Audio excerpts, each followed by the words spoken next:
Good morning mga idol. For today's video ay papakita ko lang po sa inyo yung kaganapan na pinuntahan namin sa Infanta Quezon Solia Beach Resorts. Ito na nga po, kabababa namin sa bus. First bus pa lang itong makikita nyo. Kami ay bus number 2. Kami pa po yung naunang dumating.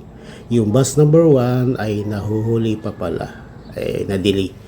Hindi ko alam kung saan na po sila yung lugar, oras na yan. So ito na nga po mga kaibigan, naglalakad na po kami papunta doon sa Solia Beach Resorts. At ito nga po makikita nyo maraming mga puno ng buko, mga nyug. Yes, ang sarap pagmasdan mga kaibigan, di ba? Puro buko pala madadaanan mo dito. Ang dami. Nakakamangha.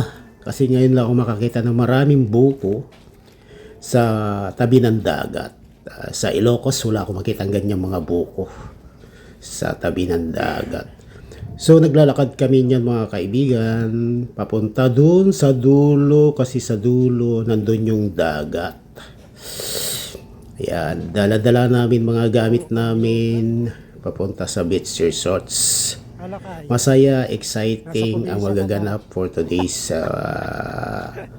outing. Dahil maraming activity na mangyayari po mga kaibigan. Mayroon pong volleyball ng umaga, may paligan ng volleyball team, bawat team may mga inihanda na naman super power para manalo, di ba? At saka sa gabi naman ay may magaganap na Bikini King, yung mga malalakas ang loob na sumasali sa mga pa-contest na pagandahan ng katawan, mga ganon. Katuwaan lang po mga kaibigan, for entertainment. Yan, para masaya po ang lakwachero. May entertain lahat, diba? Yes, ayan po, nakikita nyo ang daming mga buko, diba mga kaibigan? Yun, green na green, sarap. Sarap makita pag makakita ng mga ganyang paligid sa magandang pagmasdan yung mga dinadaanan. Napaka-relax. So ayan po mga kaibigan, malapit na po kami sa Solia Beach Resorts na napakalayo at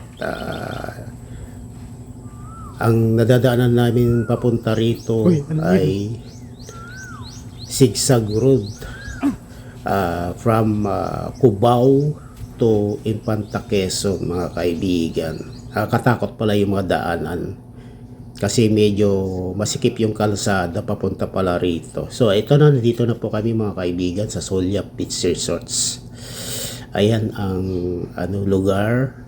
Nauna na yung iba, yung may mga kotse nandito na, nakarating na sila. Mas mabilis sila kasi may mga kotse, kanya-kanyang sasakyan.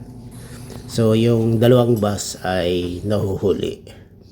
So ito na nga po mga kaibigan, nandito na sa dagat. Dumiretso na po kami dito sa dagat agad-agad pagka baba ng gamit namin sa cottage. Dumiretso na po kami dito at gusto na kami masulyapan yung Solia Beach Resorts na napakaganda. Tingnan nyo naman. Todo smile ako dyan kasi talagang excited ako makakita na naman ng dagat. Di ba mga sarap? At ito may palakad-lakad pa si Lolo dito. Paeka-eka, akala mo may pila. Yan, no? Ba't ganyan ang lakad ko dyan? Ano nangyayari sa'yo, Lolo? Ba't ganyan ang lakad mo? Wala ka naman pila eh. Di ko po alam. Yes, ayan po ang dagat po mga kaibigan. Napakasarap maligo mamaya. Pero sa oras na yan mga kaibigan ay mga 8 o'clock na po. Kararating namin dyan mga kaibigan. At siguro bukas pa kami maliligo dyan. Dahil napakainit. Okay, thank you so much mga kaibigan for watching. Bye bye.